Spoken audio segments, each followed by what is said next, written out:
afternoon. My name is Daisy Yunga, and I'm about to show you a presentation of the subject language testing, graded activity 4, design 2 tasks for assessing reading by Daisy Yunga. Okay, so let's talk about the task.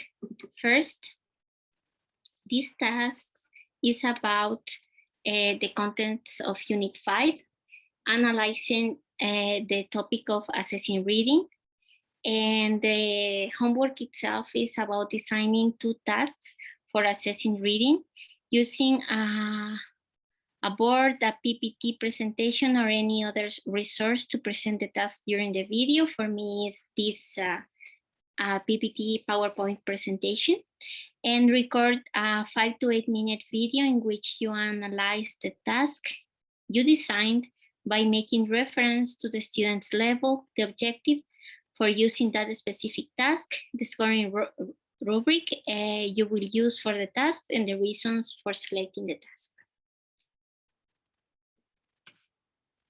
Okay, first of all, assessing reading.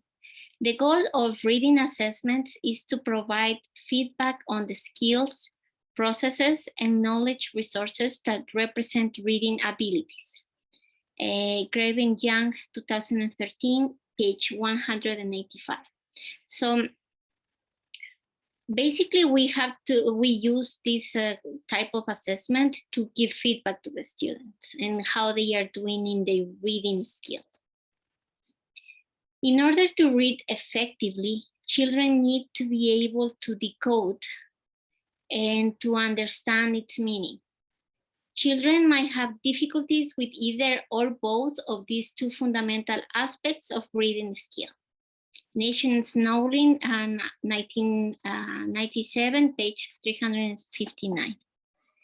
Okay, so any appropriate use of reading assessment begins from an understanding of the reading construct, an awareness of the development of reading abilities, and an effort to reflect the construct in assessment tasks. About the task, as it was requested, I have prepared 2 tasks. One is based on formal assessment and another one in informal assessment. So let's go to the first one. One method is to use formal assessment with reading passages followed by questions about the passage. These questions can be of written nature, like they have to answer the questions in a written way or in an oral way.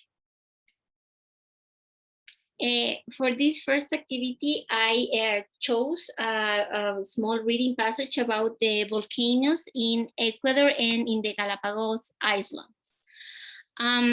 Ecuador volcanoes, a short list of most sea volcanoes in Galapagos and Ecuador. Travelers come daily to the country to climb or hike along Ecuador volcanoes.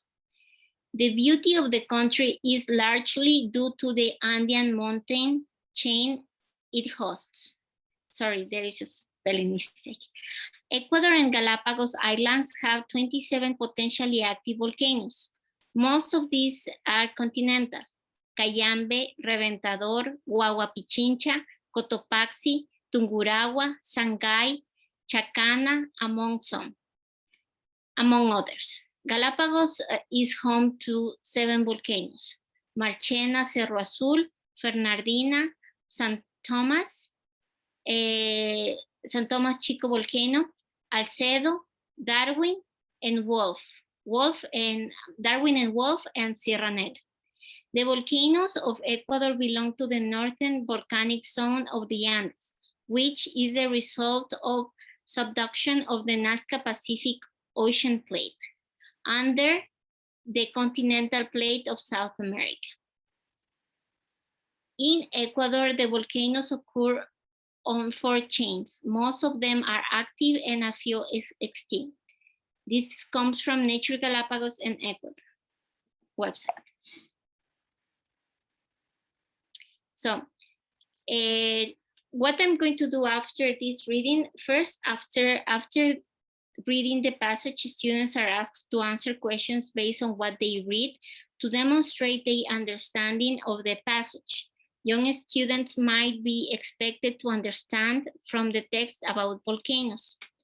Older students might be asked to apply information gleaned from the passage to facts they already know.